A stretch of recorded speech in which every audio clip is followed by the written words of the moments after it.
백선만 보셔서는 안 돼요. 동영까지 같이 보셔야 되는 겁니다. 그래야지 완결이 되는 거예요. 백선만 보셔서는 절대 안 됩니다. 이거는 극히 일부예요. 네. 46번 중앙지적위원회에 관한 설명이다. 옳지 않은 것의 개수는 1번. 중앙지적위원회는 위원장 1명과 부위원장 1명을 포함하여 5명 이상 10명 이하의 위원으로 구성한다. 맞습니까?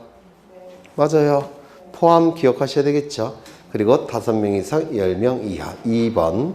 위원장은 국토교통부의 지적업무 담당 국장이, 부위원장은 국토교통부의 지적업무 담당 과장이 당연직 위원장, 부위원장이에요. 물론 지방지적위원회는 시도의 지적업무 담당 국장이, 시도의 지적업무 담당 과장이 지방지적위원회의 위원장, 부위원장이 될 겁니다. 디귿번. 위원은 지적에 관한 학식과 경험이 풍부한 사람 중에서 국토교통부 장관이 임명하거나 위촉한다. 맞습니까? 맞겠죠? 1번. 위원장과 부위원장을 포함한 위원회 임기는 2년으로 한다. 맞습니까? 틀렸죠? 위원장은 국장, 부위원장은 과장이니까 국장, 과장 직위에 있는 동안에만 하겠죠. 따라서 2년이 보장되지 않아요. 그래서 제외. 그리고 2년 반드시 외우셔야 되겠죠. 미음번. 중앙지적위원회 위원장은 회의를 소집하고 그 의장이 된다. 회의 소집권자는 위원장입니다. 비읍번. 위원장이 부득이한 사유로 직무를 수행할 수 없을 때는 부위원장이 직무를 대행하고, 위원장, 부위원장이 모두 부득이한 사유로 직무를 수행할 수 없을 때는 위원장이 미리 지명한 위원이 직무를 대행한다. 위원장이 미리 지명한 위원 꼭 기억하셔야 돼요. 다른 위원회는 보통 연장자 아니면 선임위원이 넘버 3가 됩니다. 그런데 이 지적위원회만큼은 연장자도 아니고 선임위원도 아니고 위원장이 미리 지명한 위원이 넘버 3가 되니까 이건 굉장히 특이한 겁니다. 기억해 두셔야 되겠죠. 그 다음에 중앙지적위원회는 관계인을 출석하게 하여 의견을 들을 수 있으며 필요하면 현지조사를 할 수도 있다. 현지조사가 가능하다는 것도 이것도 굉장히 특이한 거예요. 왜냐면 현지조사하기 위해서는 여러 가지 준비가 필요하죠. 그런데 소속 공무원이 없어요. 소속 공무원이 없음에도 불구하고 현지조사가 가능하다는 거 굉장히 특이하니까 기억해 두셔야 됩니다. 위원장이 중앙지적위원회의 회의를 소집할 때는 일시, 장소, 안건을 회의 5일 전까지, 이걸 숙려기간이라고 하죠. 5일 전에는 알려줘야지만 고민하고 올 테니까 반드시 서면으로 통지를 해야 됩니다. 따라서 정답은 몇 번인가요? 네? 2번이 되겠죠. 한 개가 잘못됐습니다. 그 다음에 47번. 지적기준점 측량의 절차의 순서로서 올바른 것은 계준답, 선조, 관계성. 이렇게 외웠죠. 계준답, 선조, 관계성. 정답은 기억, 니은, 디귿, 리을 1번이겠죠. 지적 측량 절차에 관한 설명 중 틀린 것은 소유자 등 이해관계인은 측량할 필요가 있는 경우에는 수행자에게 측량을 의뢰해야 된다. 다만 검사 측량과 지적 제조사 측량은 의뢰할 수 없다고 했죠. 지적 측량 수행자는 의뢰를 받은 때는 기간, 일자, 수수료 등을 적은 수행계획서를 그 다음 날까지 지적소관청에게 제출해야 한다. 계속 반복되네요. 3번.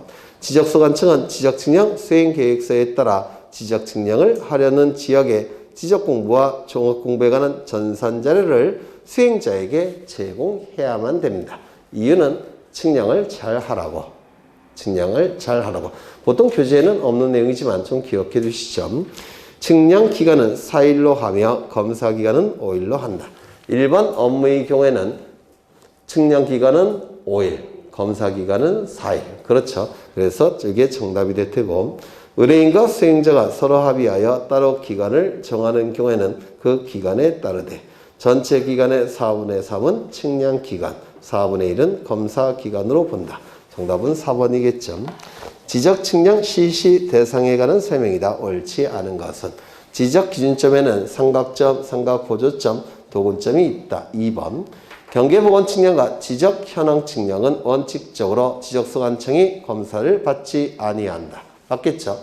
기억나셔요? 보건단계 측량은 첫 번째 등록할 때와 동일한 측량 방법을 사용한다는 거. 두 번째, 국가기관이 개입해서 검사 측량할 필요가 없다는 거. 세 번째, 지적 정리도 필요 없다는 거. 네 번째, 면적 측정도 원칙적으로 하지 않는다는 거. 그래서 이거 맞는 거겠죠. 지상 건축물 등의 현재의 상황을 지적도 임야도에 등록된 경계와 대비하여 표시하는 데 필요한 경우에 하는 지적 측량을 뭐라고 부르죠? 지적 현황 측량. 이 지적 현황 측량은 굉장히 중요합니다. 개념인데도 불구하고 독자적이고 독립된 한 개의 문제로도 출제가 될 정도로 굉장히 중요해요. 개념도 정확하게 외우셔야 됩니다. 지적 현황 측량은 지상 건축물 등의 현재의 상황을 지적도 임야도에 등록된 경계와 대비하여 표시하기 위해서 하는 측량. 여기서 지상 건축물 등의 현재의 상황을 지표상의 경계와 대비하여 표시하는 데 필요한 측량. 이렇게 출제를 해버려요. 지표상의 경계가 아니라 도면상의 경계. 지표상의 경계가 아니라 도면상의 경계 유념하셔야 되고요. 4번.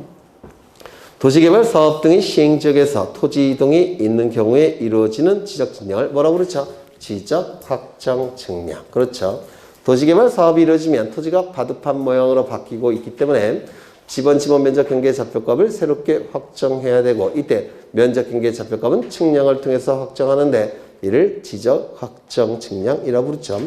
지적 측량 수행자는 의뢰를 받을 때는 수행 계획서를 다음 날까지 지적소관청에 제출해야 된다. 정답은 몇 번인가요? 3번. 50번.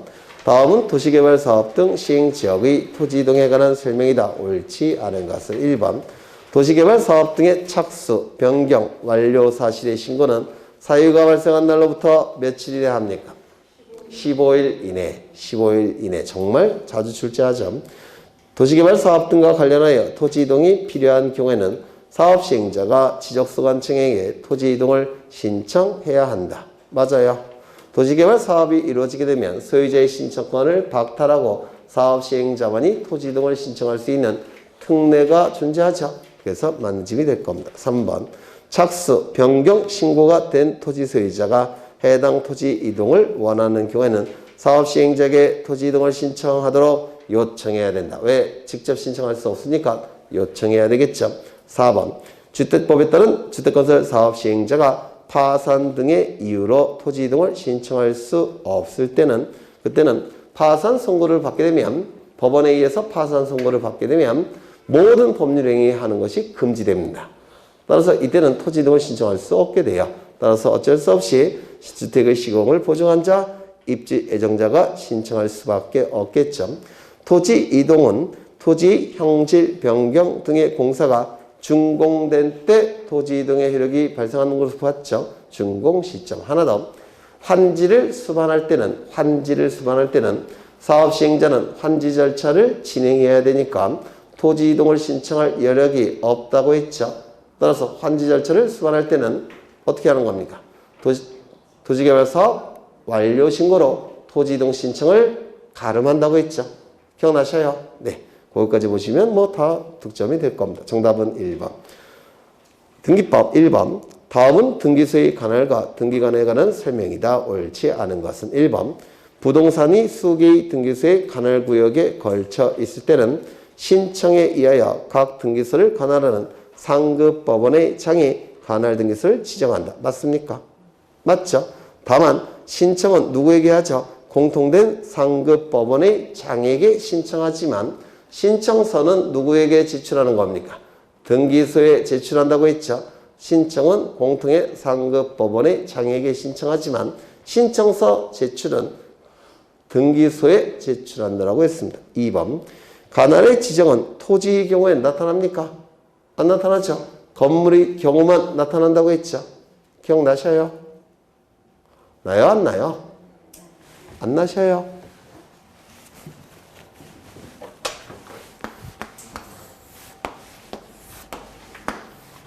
여기는 A씨입니다. 여기는 B씨예요. 보통 등기소는 시, 군, 구마다 하나씩 설치되어 있습니다. 그러면 여기는 A 등기소가 설치되어 있을 테고 여기는 B 등기소가 설치되어 있을 겁니다. 그러면 시 안에 뭐가 있습니까? 동이 있죠. 맞아요. 여기 동이 있다는 겁니다. 동이. 여기도 동이 있을 겁니다. 그리고 이 동은 뭐죠? 지번부여 지역이죠. 맞아요. 동은 지번부여 지역이에요. 그래서 지번부여 지역 안에서 토지가 쪼개지죠. 이렇게. 이쪽에도 지번부여 지역 안에서 토지가 쪼개질 겁니다. 이렇게. 그러면 이때 토지가 양쪽에 걸쳐서 존재할 수 있습니까? 없습니까? 없어요. 왜? 여기서 먼저 쪼개진 다음에 그 안에서 쪼개진 것이 토지예요. 따라서 토지는 양쪽에 걸쳐서 존재할 수가 없습니다. 따라서 관할의 지정의 문제가 나타납니까? 안 나타납니까? 안 나타나요. 그런데 이쪽도 A 소유고 여기도 갑 소유고 이쪽 토지도 갑 소유일 수 있죠. 갑은 자신의 토지 위에 건물을 지을 수 있죠. 맞아요. 그래서 관할의 지정은 토지의 경우에는 나타날 수가 없습니다. 개념상. 건물의 경우만 나타나게 됩니다. 그래서 이건 맞는 짐이 됩니다. 3번 등기간의 제척 사유에 해당하는 경우에 2인 이상의 참여인 없이 등기를 실행한 경우에 그 등기는 무효가 아니라는 것이 통설이다. 맞아요. 그렇죠. 그래서 자기 배우자 사촌 이내의 친족 또는 친족이었던 자는 등기를 신청할 수 없죠. 등기관과. 맞아요. 왜? 공정하게 처리할 수가 없으니까. 이를 등기 신청인은 등기관과 자기, 배우자, 사촌 이내의 친족, 사촌 이내의 친족이었던 자는 제척 사유에 해당이 됩니다. 따라서 이때는 등기를 신청할 수 없는데 예외적으로 등기 신청할 수 있는 경우가 있죠. 그 등기소에서 소유권 등기를 한 성년자 2인 이상의 참여가 있으면 등기를 신청할 수 있죠. 기억나셔요? 그렇죠. 그런데 2 이상의 참여 없이 등기를 신청했다면 각하해야 됨이 원칙인데 각하하지 않고 등기가 실행이 됐다라는 겁니다. 그러면 그 실행된 등기는 효력이 있는지가 문제가 될 텐데 첫 번째, 관할을 위반한 건 아니죠. 맞아요. 두 번째, 사건이 등기할 수 없는 경우입니까? 아니죠. 참여인이 있으면 등기할 수 있는 거죠. 따라서 1호 위반도 아니고 2호 위반도 아닌 3호부터 11호 위반 어디인가에 해당되겠죠. 그러면 어떻게 되는 겁니까? 당연 무효도 아니고 직권 말소할 수도 없고 이의 신청을 통해서 말소할 수도 없죠. 뭐가 판단할까요? 실체관계 부합 여부로 판단하겠죠. 그래요? 안 그래요? 그렇죠. 그래서 3번 지문은 맞는 지문이 됩니다. 4번 관할의 위임은 일정한 등기구역의 일부 또는 전부에 대하여 그 부동산의 전부에 대하여 그 관할 자체를 위임하는 것이지 개개의 등기사건을 위임하는 것은 아니다. 이것도 법무사 시험에 종종 출제가 돼서 기억해달라고 했는데 혹시 기억나셔요?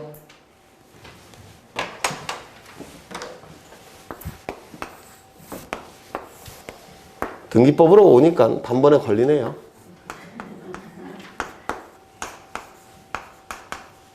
이쪽은 신도시입니다. 인구가 30만. 이쪽은 농촌이에요. 아이고. 인구 200명. 여러분 같으면 어느 쪽 등기관으로 발령나고 싶어요? 저는 이쪽. 월급은 똑같지만 이쪽은 뒤로 돈이 들어오겠죠. 그리고 항상 깜방에 갈지도 모른다는. 그래서 누가 보더라도 불합리하기 때문에 이때 대법원장은 일정한 구획을 정해서 이를 등기구획이라고 얘기합니다. 일정한 구획을 정해서 이 구획 전부 또는 일부에 대해서 이쪽으로 넘기는 게 있습니다. 이를 관할의 위임이라고 불러요. 임무를 맡긴다 이란 뜻입니다. 이러한 관할의 위임은 등기구획 전부 또는 등기구획 안에는 일부 지역에 대한 모든 등기사무를 위임하는 겁니다. 특정 부동산에 관한 등기사무를 위임할 수는 없습니다. 특정 부동산에 관한 등기사무만을 위임할 수 있다고 한다면 범죄나 비리가 개입될 가능성이 높아지게 됩니다. 따라서 특정 부동산이 아니라 등기구획 전부 또는 그 일부 지역에 있는 모든 등기사무를 넘기는 겁니다. 이를 관할의 위임이라고 불러요. 무슨 말인지 아시겠죠? 그래서 이게 특정 부동산에 관한 등기사무를 넘길 수 있다. 그러면 틀린 지문이에요. 법무사 시험에 종종 출제되니까 좀 기억해 두시죠. 그러면 지문을 다시 보시면 관할의 위임은 일정한 등기구역의 일부 또는 전부에 속하는 부동산 전체에 관하여 관할 자체를 위임하는 것이지 개개의 등기사건, 개개의 부동산에 관한 등기사건만을 위임할 수는 없다라는 겁니다. 무슨 말인지 아시겠죠? 5번 등기사무 정지기간 중의 등기는 실체관계에 부합하는 경우에는 유효하다. 등기사무 정지는 이 지역은 A 등기소가 담당하는 지역입니다. 그런데 이 지역에 전쟁이나 천재지변이 발발을 했다는 겁니다. 그렇다면 이 등기소는 등기사무를 처리할 수는 없겠죠. 전쟁이나 천재지변이 발발했으니까. 따라서 대법원장은 일정한 기간을 정해서 이 기간 동안에는 등기사무를 정지할 것을 명령을 내립니다. 그래서 이 기간 동안에는 등기를 신청할 수 없게 됩니다. 그런데 이 기간 동안에 누군가 등기를 신청했다면 이때는 각하가 되겠죠. 이 각하의 근거는 뭘까요? 29조 몇 호일까요? 2호 위반이에요. 대법원장이 등기사무를 정지할 것을 명령을 내렸기 때문에 그 기간 동안에는 등기를 신청할 수 없는 겁니다. 사건 자체가 등기할 수 없는 경우예요. 따라서 이때 등기가 실행이 됐다고 하더라도 29조 2호 위반이기 때문에 당연무효 직권말소 이의신청의 대상이 되는 겁니다. 이거 이해가 되셔요? 되셨죠? 이를 등기사무의 정지라고 하는데요. 이거는 첫 번째 대법원장이 명령권자라는 거 기억해 두셔야 되고요. 대법원장. 두 번째, 이 기간은 짧으면 짧을수록 좋겠죠. 따라서 구체적으로 3월 이렇게 정해버리면 이런 것이 다 종결이 됐음에도 불구하고 3월 동안 계속 정지가 돼 있어야 돼요. 따라서 짧으면 짧을수록 좋기 때문에 구체적인 기간이 주어지지 않고 일정 기간으로 되어 있는 겁니다. 단축시킬 수 있게끔. 무슨 말인지 아시겠죠? 일정 기간.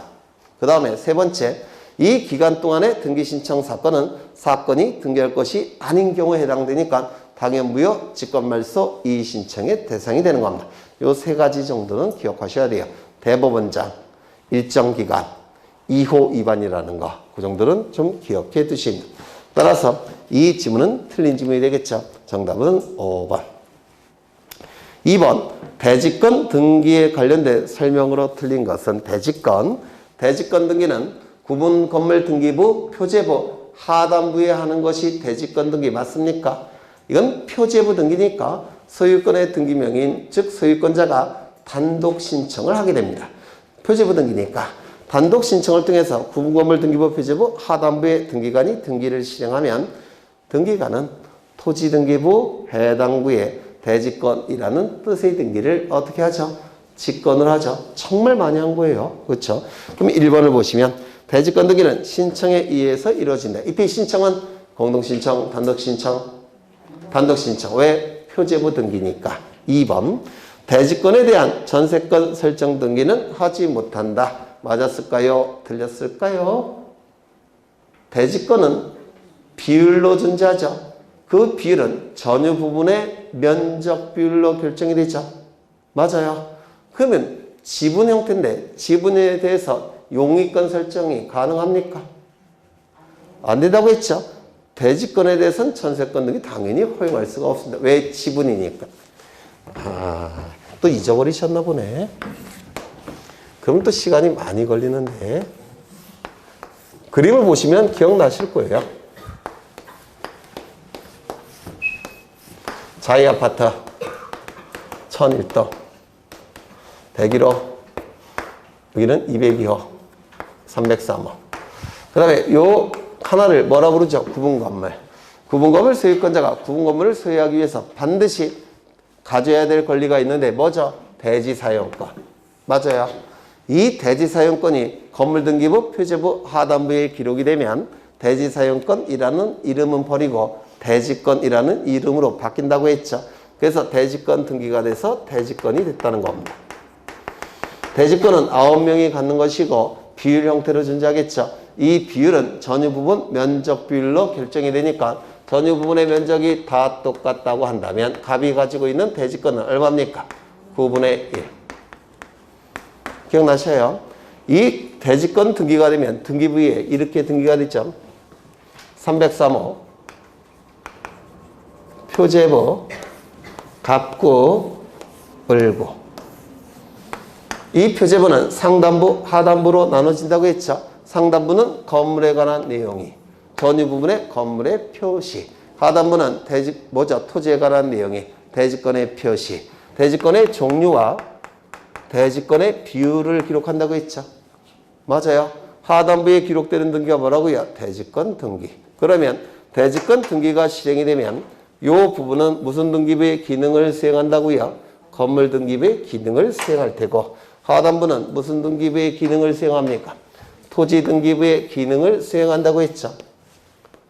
맞아요.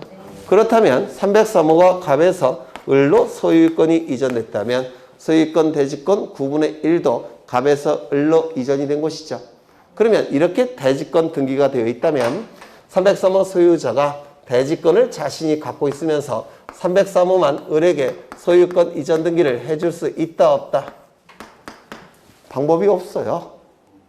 왜? 같이 공시가 되고 있으니까. 따라서 대지권을 자신이 갖고 있으면서 303호만을 을에게 이전 등기 해줄 수 있다 없다? 없다 그랬죠. 이게 대지권의 일체성이라고 했는데 왜 눈빛이 처음 보는 눈빛인가요?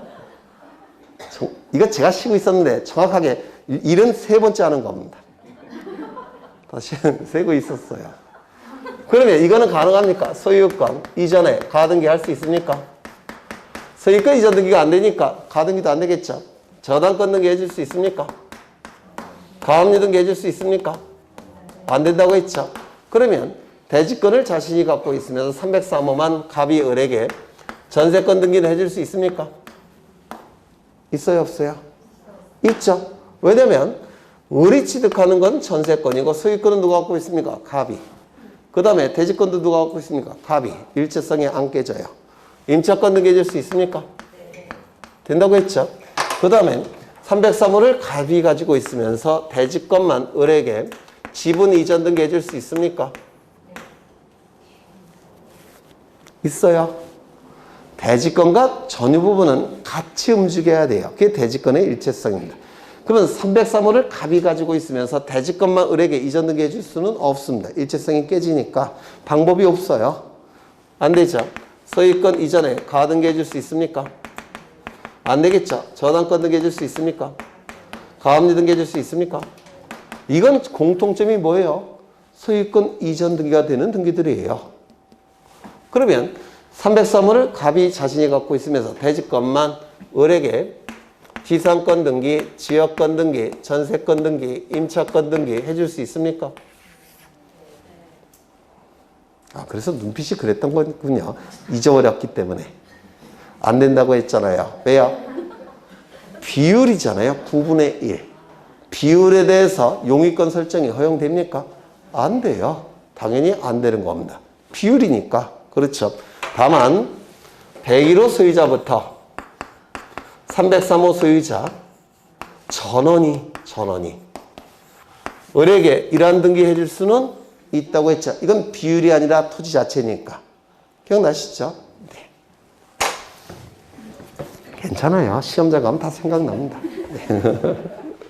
그럼 다시 한번 보죠. 2번.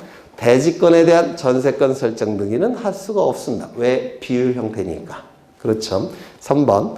대지권을 등기한 건물의 등기 기록에는 건물만에 관한 전세권 설정 등기는 할 수가 있죠. 건물만에 관한 임차권 등기도 할 수 있죠. 이건 대지권의 일체성과 관련이 없으니까. 3번, 4번. 건물의 등기 기록에 대지권 등기를 한 경우, 대지권 등기란 건 뭐예요? 건물등기부, 표제부, 하단부에 기록하는 등기. 그게 대지권 등기죠. 대지권 등기를 한 경우 그 권리의 목적인 토지 등기 기록 중 표제부에 대지권이 있다는 뜻을 등기해야 된다. 어디가 틀렸습니까? 대지권이 있다는 뜻의 등기. 대지권이라는 취지의 등기죠. 어디에 하죠? 토지 등기 기록 해당부에 하는 것이죠. 해당부. 그럼 어디가 틀렸습니까? 표제부가 틀렸죠. 표제부가. 그래서 이게 정답이 될 테고. 그 다음에 별도 등기 어디에 한다고 했죠? 토지 등기 기록, 토지 등기 기록이 아니라 건물 등기부, 표제부, 하단부에 한다고 했죠? 별도 등기. 기억나셔요? 네, 건물 등기부, 표제부, 하단부에 별도 등기를 한다고 했습니다. 그래서 정답은 4번. 3번.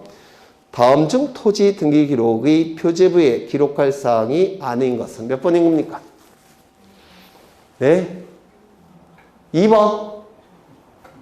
몇 번? 모르겠어요. 2번. 네, 2번입니다. 이게 금년도 본무사 문제입니다. 그래서 얼마나 쉽게 나려고 고민했는지 이게 보이죠? 이게 본무사 문제예요. 금년도. 접수번호의 기능은 서로 다른 부에서 권리의 우열이 문제가 될 때 또는 서로 다른 등기부에서 권리의 우열이 문제가 될 때 그 우열을 판단하는 기준이 뭐죠? 접수번호. 같은 구일 때는 순위번호, 다른 구일 때는 접수번호, 다른 등기부일 때는 접수번호. 맞습니까? 따라서 권리에 관한 등기에서만 접수번호가 필요합니다. 그런데 표제부에는 권리에 관한 내용이 기록되어 안 돼요? 안 되죠. 따라서 표제부에는 접수번호가 있을 이유가 없습니다. 표제부에는 접수 연월일만 기록하지 접수번호는 기록하지 않습니다. 따라서 정답은 2번이 정답이에요. 4번. 다음은 등기부에 관한 설명이다. 옳지 않은 것은 1번.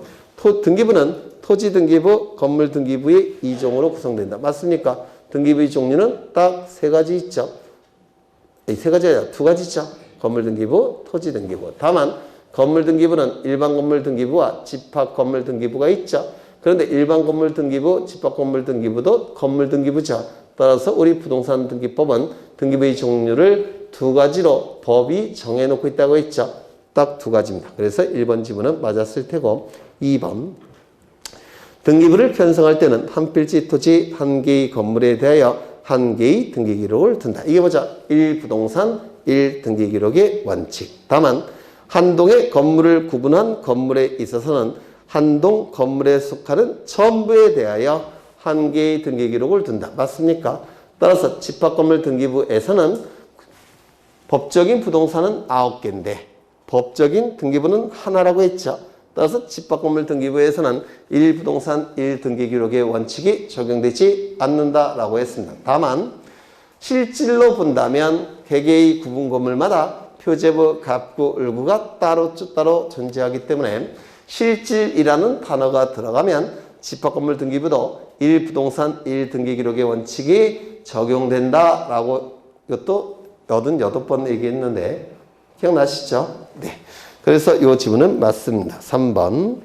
구분건물 등기기록에는 한 동 건물에는 표제부를 두고 전유 부분마다 표제부, 갑구, 을구를 두고 규약 또는 공정증서에 의한 공용 부분에는 표제부와 갑구, 을구를 둔다. 어디가 틀렸습니까? 그렇죠. 규약상 공용 부분은 표제부만 존재하고 갑구, 을구는 두지 않는다고 했죠. 그렇죠. 그래서 이건 틀렸을 테고 표제부에는 접수번호를 기록할 이유가 없다고 했죠. 왜? 표제부에는 권리에 관한 내용이 기록되지 않으니까. 표제부에는 가등기를 할 수가 있습니까? 이 가등기는 권리의 순위를 보존하기 위해서 임시로 하는 등기가 가등기예요. 다시요.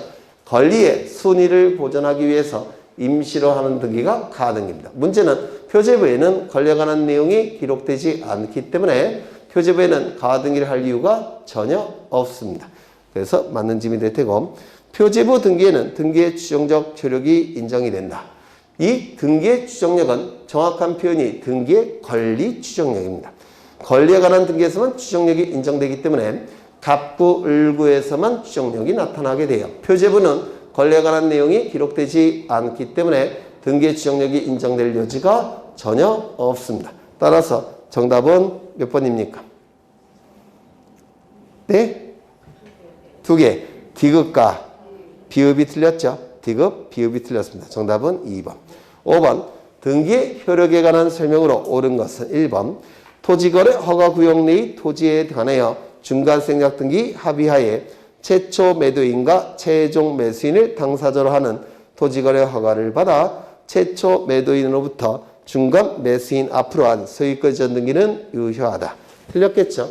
이 중간생략 등기와 관련해서 우리 등기법에서 출제되는 테마는 2가지죠. 첫 번째, 중간생략 등기의 유효성의 문제. 두 번째, 중간생략 등기 청구권의 문제. 첫 번째, 중간생략 등기 유효성의 문제는 첫 번째, 형사법적으로는 처벌받는다고 했죠.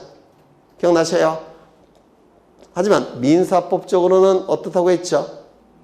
유효하다고 했죠. 그렇다면 형사법상의 처벌 규정은 단속 규정입니까? 효력 규정입니까? 단속 규정이라고 했죠. 민사법적으로는 효력이 인정이 됨이 원칙이에요. 왜? 관할 위반도 아니고 사건이 등기할 것이 등기할 수 없는 경우도 아니니까 민사법적으로는 유효합니다. 다만 예외적으로 토지거래 허가구역 내라고 한다면 절대로 효력을 인정하지 않는다고 했죠. 기억나셔요? 두 번째, 중간 생략 등기 청구권의 문제. 원칙은 허용됩니까? 허용되지 않습니까? 허용되지 않죠. 다만 3자 간의 합의가 있다면 중간 생략 등기 청구권도 행사할 수 있다고 했죠. 다만 3자 간의 합의가 있다고 하더라도 토지거래 허가구역 내라고 한다면 절대로 효력을 인정하지 않는다고 했습니다. 민법 등기법에서 다 했던 거예요. 그러면 1번 지문은 유효하다고 되어 있으니까 토지거래 허가구역이니까 틀린 지문이 되겠죠. 2번 부동산 소유권 이전 등기 등에 관한 특별조치법에 의한 소유권 이전 등기는 추정력이 인정되지 아니한다. 인정되지 않습니까? 추정력은 무슨 뜻이에요? 70에서 80%는 신뢰할 수 있다는 것이죠. 이게 등기의 권리 추정력이에요. 70에서 80%는 신뢰할 수 있다는 겁니다. 그런데 특별조치법에 의해서 추정력을 극대화시킵니다. 몇 %까지? 90%까지. 이를 강한 추정력이라고 불러요. 강한 추정력. 민법에서 하셨죠? 특별조치법에 의해서 추정력을 극대화시킨 겁니다. 90%까지. 이를 강한 추정력이라고 불러요. 그래서 틀린 지문이 되겠죠. 3번. 담보 가등기권자는 담보물에 대해 경매 절차에서 가등기 순위에 의하여 우선 변제를 받을 수 있다. 맞습니까? 순위 보전의 가등기는 효력이 하나예요. 순위 보전의 효력. 맞죠? 근데 가등기는 두 가지가 있죠. 순위 보전의 가등기와 담보 가등기. 두 가지가 있습니다. 이 담보 가등기는 가등기, 담보 등에 관한 법률이라고 들어보셨습니까? 가담법이라고 부르는데 가담법에서 담보 가등기는 저당권과 동일한 효력이 있다라고 규정되어 있습니다. 저당권과 동일한 효력이 있다. 그러면 저당권의 효력은 세 가지가 있는데 뭐가 있죠? 첫 번째, 경매 청구권. 두 번째, 우선 변제권. 세 번째, 별채권. 그러니까 저당권자는 일반 채권자와 달리 별도로 변제받을 권리가 있습니다. 파산 재단에 대해서 이를 별채권이라고 불러요. 별도로 변제받을 권리. 그래서 저당권은 우선 변제, 아니 경매 청구권, 우선 변제권, 별채권이라는 권리가 인정이 돼요. 그럼 담보 가등기도 저당권과 동일한 효력이 있으니까 경매 청구권, 우선 변제권, 별채권이 인정이 되는 겁니다. 이거 여러 번 했던 거예요. 그래서 이 지문은 맞는 지문이 되겠죠. 4번. 상속인이 자기 명의로 소유권 이전 등기를 하지 않고 부동산을 양도하여 피상속인으로부터 직접 양수인 앞으로 소유권 이전 등기를 했다면 이건 일종의 뭐죠? 중간 생략 등기. 중간 생략 등기는 형사법적으로는 처벌받지만 민사법적으로는 원칙에 유효하다고 했죠. 따라서 이 지문은 맞았습니까? 틀렸습니까? 틀렸죠. 5번. 가등기 권리자는 중복된 소유권 보전 등기의 말소를 청구할 권리가 있다. 가등기 권리는 순위 보전의 효력 하나밖에 없습니다. 다른 효력은 없어요. 그럼 말소 등기 청구권을 행사할 수가 있느냐? 이 말소 등기 청구권은 소유권에 근거해서 청구하는 것이죠. 물권적 청구권이에요. 그런데 가등기만 한 상태에서는 물권을 취득합니까? 못합니까? 못해요. 본등기를 해야지만 물권을 취득하죠. 따라서 물권적 청구권인 이 말소를 청구할 권리가 가등기 권리자에게 있을 수 있습니까? 없어요. 그래서 정답은 3번. 6번. 다음은 등기의 추정력에 관한 설명이다. 옳지 않은 것은 1번. 저당권 설정 등기에 있어서 담보물권의 존재뿐만 아니라 이에 상응하는 피담보 채권의 존재에도 추정력이 있다.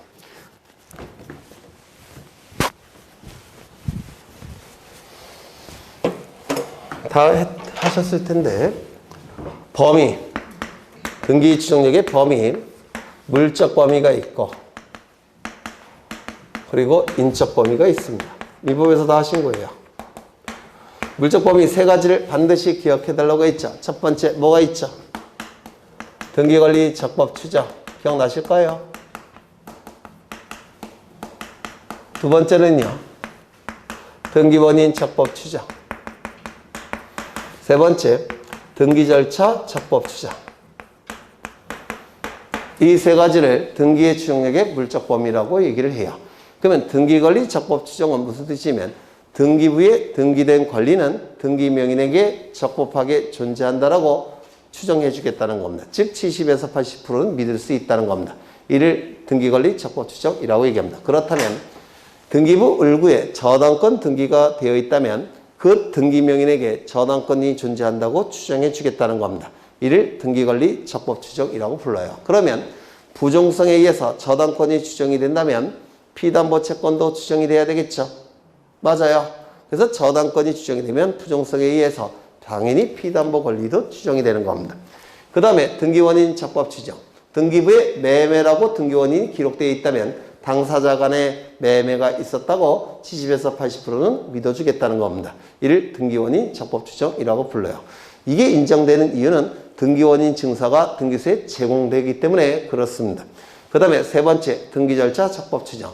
등기부에 등기된 권리는 그 절차를 다 거쳤다고 추정해 준다. 예를 들어서 토지거래 허가구역 내에서 소유권 이전 등기가 되어 있다면 토지거래 허가 절차를 다 거쳤다고 추정해 주겠다는 겁니다. 또는 대리를 통해서 등기가 이루어졌다면 대리권 수여 절차를 다 거쳤다고 추정해 주겠다는 겁니다. 이를 등기절차 적법 추정이라고 불러요. 말소 등기가 이루어졌다면 등기상 이해관계 내 승낙서 제공 절차는 다 거쳤다고 추정해 주겠다는 겁니다. 이를 등기절차 적법 추정이라고 불러요. 그러면 첫 번째, 저당권 설정 등기의 경우에 담보물권의 존재 자체뿐만 아니라 부종성에 의해서 피담보 채권의 존재에도 추정력이 있다. 맞겠죠? 등기권리 적법 추정. 2번, 등기 신청 시에 등기 원인을 증명하는 정보를 첨부해서 등기부에 등기 원인이 정확하게 기록이 됐을 테니까 그 등기 원인이 당사자 간에 있었다고 추정해 주겠다는 겁니다. 이게 뭐죠? 등기 원인 적법 추정. 세 번째, 소유권 이전 등기와 소유권 보전 등기에 인정되는 등기 원인의 적법 추정은 전 소유자에게도 인정이 된다. 맞습니까? 어디가 틀렸습니까? 보전 등기가 틀렸죠. 이 소유권 보전 등기는 단독 신청을 통해서 이루어지는 등기니까 상대방과 같이 등기소에 가서 등기한 적이 없죠. 따라서 보전 등기는 전 소유자에게 권리 추정력을 추정할 수 없다라고 했죠. 소유권 이전 등기는 공동 신청에 의한 등기니까 전 소유자와 같이 등기소에 갔죠. 따라서 전 소유자에게 권리 추정력을 추정할 수 있다라고 했습니다. 그래서 디귿은 틀린 점이 되고요. 1번, 등기부를 신뢰하고 거래한 자는 선의 무과실로 추정이 되죠. 맞아요. 등기부에 기록된 내용은 거래의 당사자는 다 알고 있다라고 추정하죠. 이거 설명 안 드려도 돼요. 그렇죠? 사실은 이 내용은 민법에서 출제가 되지 우리 등기법에서는 잘 안 나와요. 그래서 등기부를 신뢰하고 거래한 자는 전 소유자가 권리가 없다는 것을 몰랐다는 겁니다. 모르는데 과실이 없다는 겁니다. 선의 무과실로 추정이 돼요. 또한 등기부에 기록된 내용은 공시가 되는 것이라서 그 내용을 알고 있다라고 추정합니다. 즉 악이라고 추정합니다. 이거는 사안이 다른 거예요. 선의 무과실 추정과 악의 추정은 사안이 다르다고 했죠. 그 다음에 그 미흡을 보시면 특별조치법에 따라 격려된 등기에는 강한 추정력이 인정되고 아까 말씀드렸죠. 보통은 70에서 80%는 믿을 수 있다는 게 추정력의 효력인데 특별조치법에 따라서 90%까지 극대화시킨 겁니다. 이를 강한 추정력이라고 불러요. 강한 추정력이 인정되고 강한 추정력이기 때문에 그 추정력을 깨트리기 위해서는 특별조치법에서 요구하고 있는 등기절차상 소유되는 보증서, 확인서 이런 것들이 특별조치법에 의해서 이러한 보증서, 확인서를 제출할 걸 요구하는 겁니다. 이런 게 제출이 됐기 때문에 강한 추정력이 인정이 되는 거예요. 이때 허위 또는 위조되었다든가 그 밖의 사유로 적법하게 등기된 것이 아니라는 점을 추정력을 깨고자 하는 자는 주장하고 입증을 해야 됩니다. 하나 더 기억하시죠? 자인했을 때도 추정력이 깨져요. 자인. 등기명인이 그 등기가 거짓이라는 것을 스스로 그렇죠. 인정했다면 이때도 깨집니다. 그래서 보증서나 확인서가 위조가 됐다든지 허위로 작성이 됐다든지 또는 등기명인이 자인했을 때는 이 강한 추정력이 깨집니다. 그 이외에는 안 깨져요. 그래서 굉장히 강한 추정력이라고 얘기합니다. 그 다음에 앉는 지문이죠. 비읍은 기출 지문인데요. 이건 지우셔도 될 것 같아요. 왜냐하면 멸실회복 등기라는 게 없어졌어요. 옛날에 있었지만 그래서 이거는 지우셔도 될 테고요. 그 다음에 시옷 이게 좀 중요하다고 보여지는데 부동산 물건의 발생, 변경, 소멸 등 권리 변동을 직접 발생케 하는 등기로서 소유권 이전 등기, 말소 등기 등에는 등기 추정력이 인정이 된다. 당연히 소유권 이전 등기는 등기의 추정력 인정이 되겠죠. 그럼 말소 등기에도 인정이 안 돼요. 소유권 이전 등기. 등기 추정력 당연히 인정이 되죠. 그럼 말소 등기에도 추정력이 인정이 되는데 그럼 말소 등기에 대해서 인정되는 추정력이 의미하는 게 뭐냐? 이게 좀 민법과 등기법에서 상당히 고급 지문이죠. 이거 좀 보겠습니다.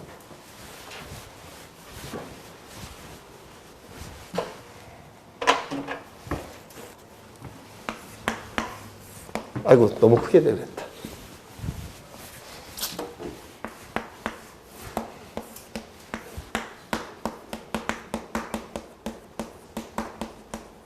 등기부에 저당권 설정 을 10억 이렇게 기록이 되어 있습니다. 그럼 피담보 채권이 변제가 되면 부정성에 의해서 저당권 소멸하겠죠. 그러면 이 등기는 어떻게 해야 될까요?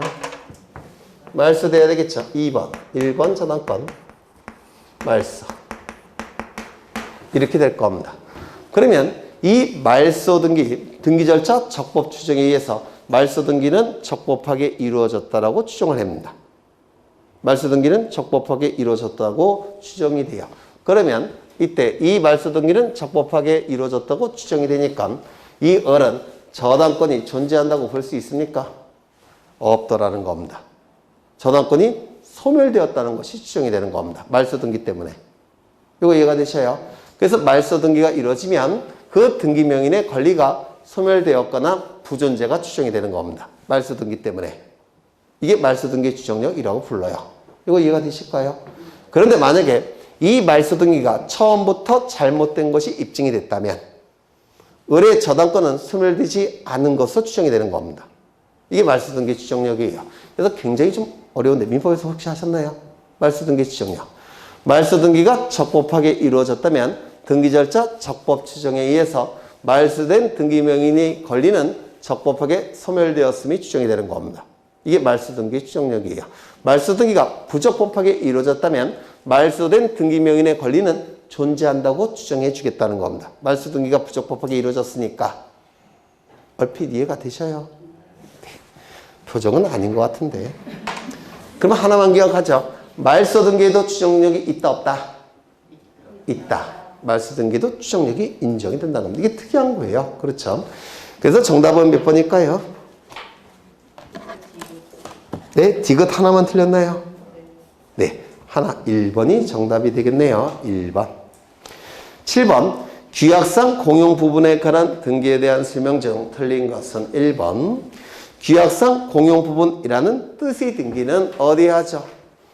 표제부에 한다고 했죠. 기억나셔요? 표제부만 존재하니까 표제부에 한다고 했죠.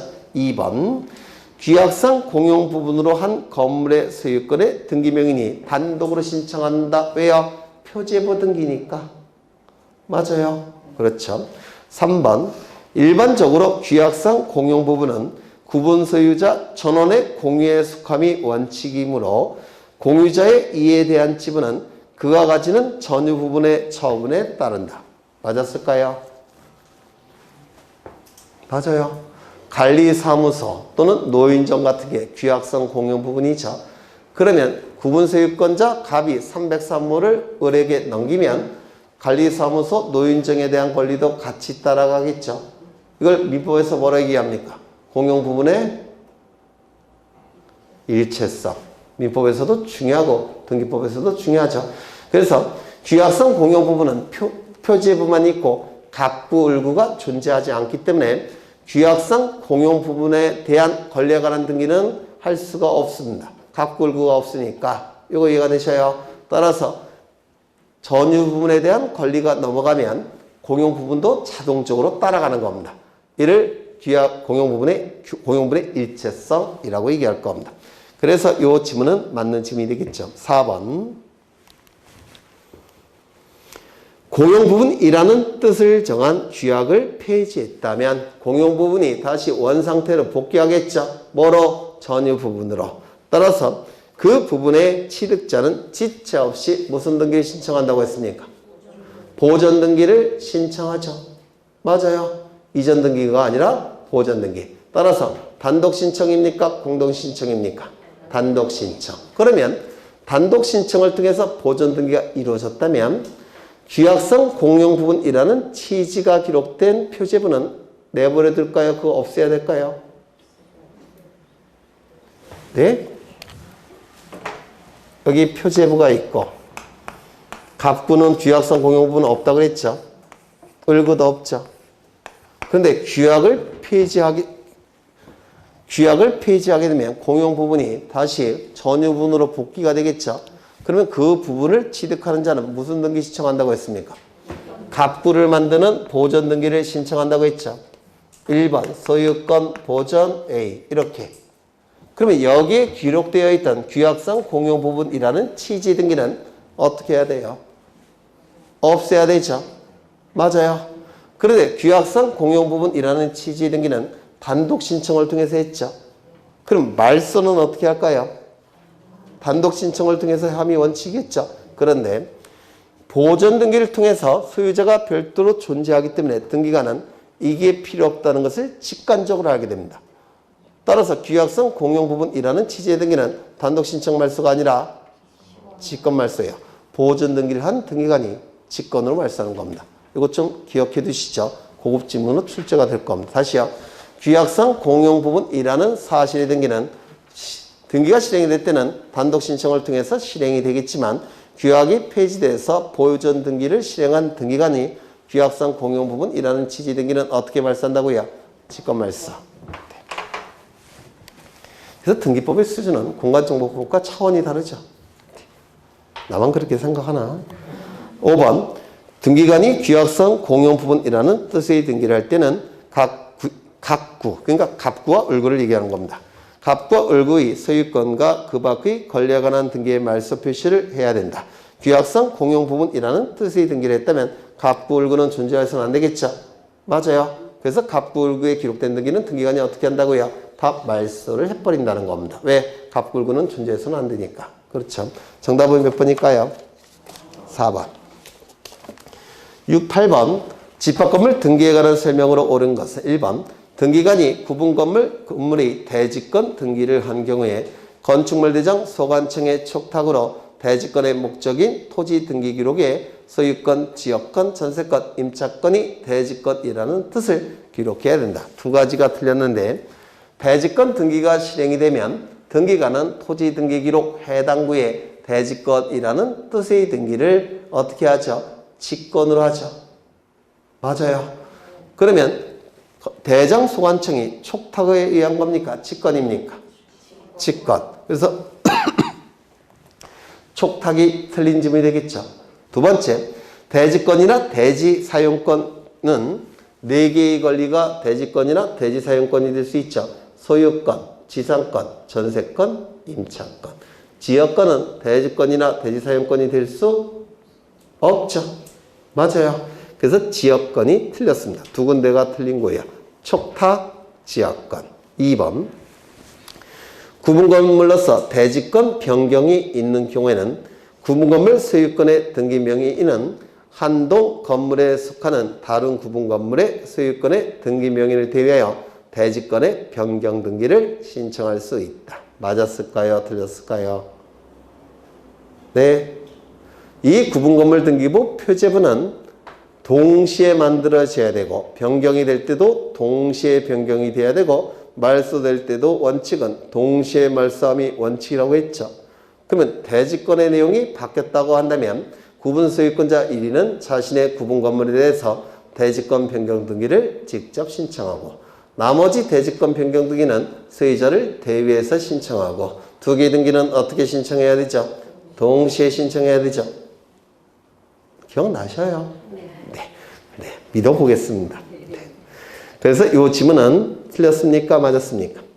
맞았겠죠. 3번. 대지권에 대한 등기로서 효력이 있는 등기. 건물등기부, 표제부, 하단부에 하는 것이죠.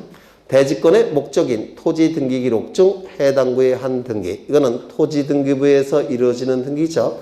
이때 권리의 우열이 문제가 될 때는 순위번호 갖고 판단합니까? 접수번호 갖고 판단합니까? 접수번호. 왜요? 서로 다른 등기부니까. 하나는 건물 등기부, 하나는 토지 등기부니까 순위번호 갖고 판단할 수는 없죠. 접수번호. 그래서 이건 틀렸죠. 4번. 구분 건물 등기 기록에 대지건이 등기된 후 건물만에 관한 저당권 설정 계약을 체결한 경우 그 저당권 설정 계약을 원인으로 구분 건물에 관한 저당권 설정 등기를 할 수가 있습니까? 없습니까? 저당권 설정 등기 할 수가 없죠. 그렇죠. 그 다음에 토지 소유권이 대지권인 경우 토지 등기 기록에 대지권이라는 뜻의 등기가 되어 있더라도 대지권 등기가 되면 대지권이라는 뜻의 등기도 되어 있겠죠. 그 토지에 대한 새로운 저당권 설정 계약을 원인으로 그 토지의 등기 기록에 저당권 설정 등기를 할 수가 있습니까? 없습니까? 없죠. 어디 갔나? 이거를 얘기하는 겁니다. 그렇죠. 그래서 이것도 틀린 질문이 될 겁니다. 정답은 2번. 9번. 부동산 등기법상 등기 신청인에 관한 설명으로 옳지 않은 것. 1번. 소유권 보존 등기 또는 소유권 보존 등기 말소 등기는 등기 명의로 될 자가 보존 등기를 신청하는 것이고 보존 등기 명의인이 단독으로 말소 등기를 신청하는 것이죠. 보존 등기는 단독 신청에 의한 등기니까 말소도 단독 신청, 말소 회복도 단독 신청. 기억나십니까? 이게 법무사 시험에 출제가 됐어요. 올해. 뭐가 출제가 됐냐면 등기가 실행되는 방법과 말소되는 방법과 말소 회복의 방법은 같은 방법이라고 했죠. 기억나셔요? 이게 올해 법무사 시험에 나왔습니다. 그러면 법원의 촉탁에 의한 등기라면 말소도 법원의 촉탁, 말소 회복도 법원의 촉탁. 명령에 의한 등기면 말소도 명령, 회복도 명령. 기억나셔요? 그것도 올해 법무사 시험에 나왔습니다. 2번이 아니라 맞죠? 상속, 피상속인이 돌아가셨죠. 법인의 합병, 하나의 법인이 소멸됐죠. 또는 대법원 규칙으로 정하는 포괄 승계에 따른 등기는 단독입니까? 공동입니까? 단독 신청. 맞아요. 올해 감정평가사 시험에 어떤 문제가 출제가 됐냐면요. 감정평가사 시험은 등기법이 출제되는 시험 중에서 가장 쉬운 자격증이에요. 감정평가사. 감정평가사에서 출제한 거 여기다 넣어놨나? 안 넣어놨나?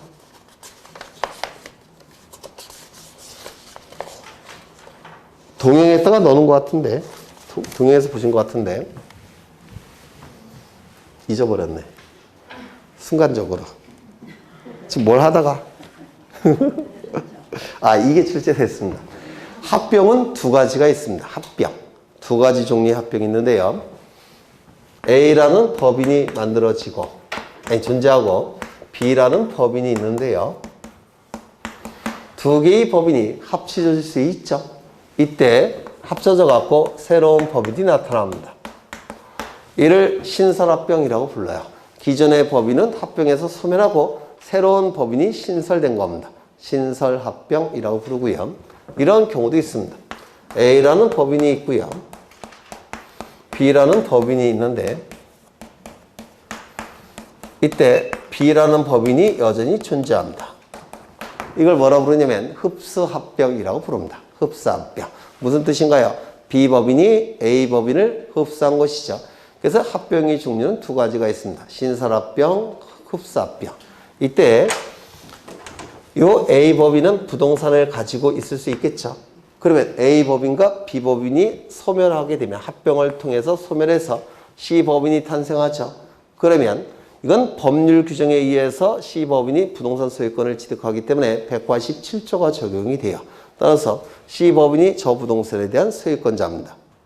얘는 소유권자가 될 수가 없어요. 소멸되었으니까. 권리 능력 상실했으니까. 따라서 C법인이 소유권을 취득하는데 취득한 소유권을 다른 자에게 처분하기 위해서는 어떻게 해야 될까요? 등기를 갖춘 다음에 처분해야 되죠. 따라서 C법인 명의로 소유권 이전 등기를 해야 될 겁니다. 처분하기 위해서는. 이 등기가 이루어짐으로 인해서 이익이 발생한 자는 누굽니까? C법인 등기관리자. 불이익이 발생한 자는 누굽니까? A법인 등기의무자. 그런데 A법인은 C법인이 탄생하면서 소멸했죠. 따라서 등기의무자가 존재하지 않는 단독 신청입니다. 신설합병은 단독 신청이에요. 합병으로 인한 등기는 단독 신청이다. 맞습니까? 이것도 마찬가지입니다. 여기 부동산이 있더라는 겁니다. A법인과 B법인이 합병이 돼서 B법인이 존재하는 겁니다. 그러면 이거 소멸하겠죠. 그러면 이 부동산은 당연히 비법인에게 귀속이 될 겁니다. 맞아요. 그러면 처분하기 위해서 등기를 갖춰야 되는데 등기를 갖출 때 이익이 발생한 자는 누굽니까? 비법인 등기관리자. 그 다음에 A법인은 등기의무자가 되겠죠. 등기의무자. 그러면 이 흡수합병의 경우 부동산의 등기는 이건 단독 신청입니까? 공동 신청입니까? A법인 소멸했잖아요. 단독 신청. 그래서 흡수합병이건 신설합병이건 합병으로 인한 부동산 등기는 전부 다 단독 신청. 맞아요. 신설합병이건 흡수합병이건 무조건 단독 신청. 평가사 문제가 나왔으니까 다시 하나 더 보시죠. 공동 소유는 세 가지 형태가 있죠. 공유, 합유, 총유. 맞아요. 공유는 지분이 등기부에 기록이 되죠. 합유는 지분이 기록되지 않죠. 공유나 합이라는 문구는 등기부에 기록되죠. 그런데 총유라는 문구는 등기부에 기록된다, 안 된다? 안 된다. 이게 감정평가사 시험에 올해 나왔습니다. 이것도 맨날 떠들었던 거예요. 총유라는 단어를 우리 등기법에서는 알다, 알지 못한다? 알지 못한다. 네. 그러면 이제 2번 보셨고 3번.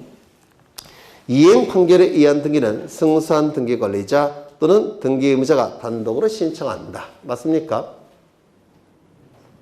네? 맞아요? 틀려요? 맞겠죠? 이행 판결, 법이 개정이 돼서 이행 판결 또는 인수 판결 이렇게 개정이 됐는데 인수 판결도 이행 판결이에요. 소송법상. 이 이행 판결의 경우에는 승소한 등기 관리자, 승소한 등기 의무자는 판결서를 가지고 등기를 단독으로 신청할 수 있죠. 다만 형성 판결의 일종인 공유물 분할 판결만큼은 승소 여부, 패소 여부, 원고 피고 여부를 가리지 않는다고 했죠. 그 다음에 4번 신탁재산에 속하는 신탁 등기는 수탁자가 단독으로 신청하죠. 따라서 말소도 수탁자가 단독 신청, 변경도 수탁자가 단독 신청. 기억나셔요? 그렇죠. 5번 등기명인 표시 변경 경정 등기는 등기명인이 단독으로 신청한다. 맞습니까? 이름, 주민번호, 주소가 바뀔 때 이루어지는 등기가 등기명인 표시 변경 등기죠. 그러면 이름, 주민번호, 주소가 바뀐다고 해서 권리를 상실하여 불이익이 발생하는 등기의무자가 존재하지 않죠. 따라서 언제나 단독 신청. 또한 이름, 주민번호, 주소가 바뀐다고 해서 사람이 달라지는 건 아니죠. 동일성을 표현해야 되니까 언제나 부기등기. 그렇죠. 정답은 4번, 10번. 다음은 판결에 의한 등기 신청이다. 옳지 않은 것은 1번. 이행 판결에 의한 등기는 승소한 등기 관리자 또는 등기의무자가 단독으로 신청할 수 있다. 맞겠죠? 이행 판결의 경우는 승소한 자만이 신청할 수가 있습니다. 2번. 법 제23조 제4의 판결, 사항의 판결은 원칙적으로 등기 절차의 이행을 명하는 이행 판결이어야 하나 공유물 분할 판결의 경우에는 예외적으로 승소 여부, 패소 여부, 원고 피고 여부 따지지 않고 단독으로 신청할 수 있다라고 했죠. 3번. 확정되지 아니한 가집행 선고가 붙은 판결로서는 등기 신청할 수가 있습니까? 확정 판결이어야 되죠. 미확정 판결은 뒤집힐 가능성이 있으니까 등기를 단독으로 신청할 수 없다라고 했죠. 가집행 선고부 판결은 미확정 판결이에요. 임시 가짜를 쓰고 있으니까. 그 다음에 공증인 작성의 공정증서는 단독으로 등기를 신청할 수 있느냐? 있을까요? 없을까요? 공정증서는 판결과 같은 효력이 없어요. 왜냐면 판결과 같은 효력이 있기 위해서는 법관 앞에서 법원 사무관이 작성해야 됩니다. 거기에 해당되는 서류가 화해조서, 인락조서, 포기조서, 청구조서, 그 다음에 조정조서 이런 것들은 전부 다 법관 앞에서 법원 사무관이 작성합니다. 근데 이 공정증서는 법관 앞에서 법원 사무관이 작성하는 게 아니라 공증인 사무실에서 공증인이 작성해요. 공증인은 변호사에 불과합니다. 법관과 전혀 관련이 없습니다. 따라서 이거는 신청할 수 있다. 틀린 지문입니다.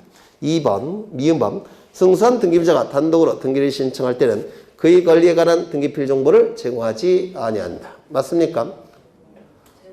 제공해야 되죠.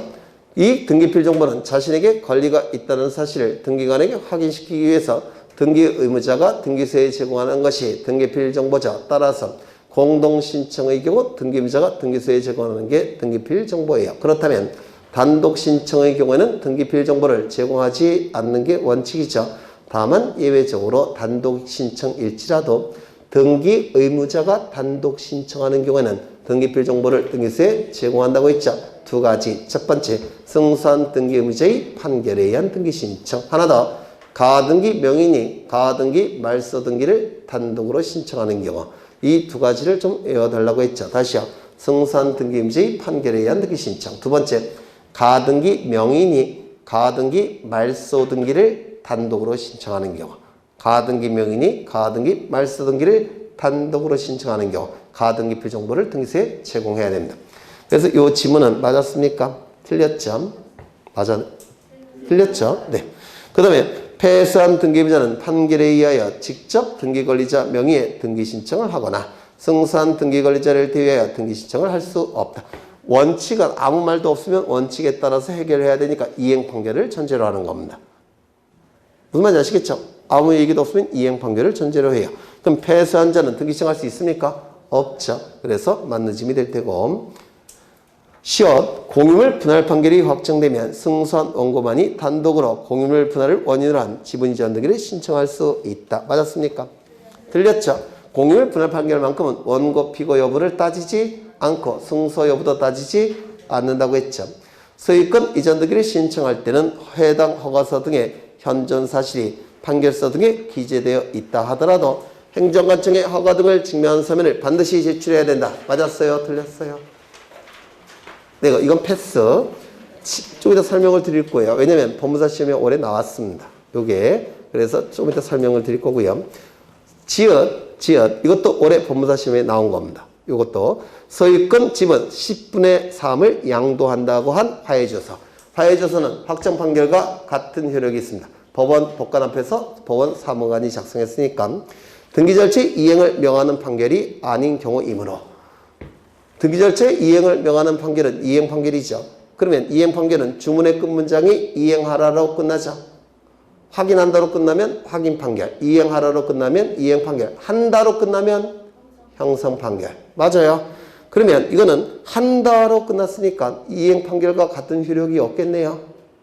형성 판결과 같은 효력이 있겠네요. 따라서 이 판결서를 가지고 등기를 단독으로 신청할 수 있다 없다?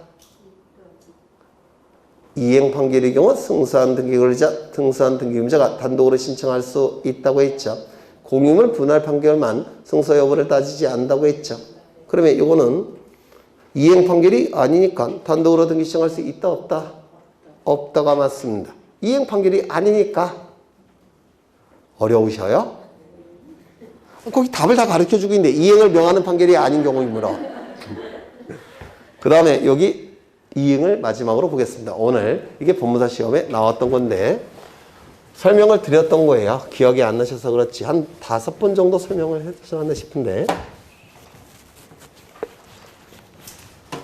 확 나와버려라 그래.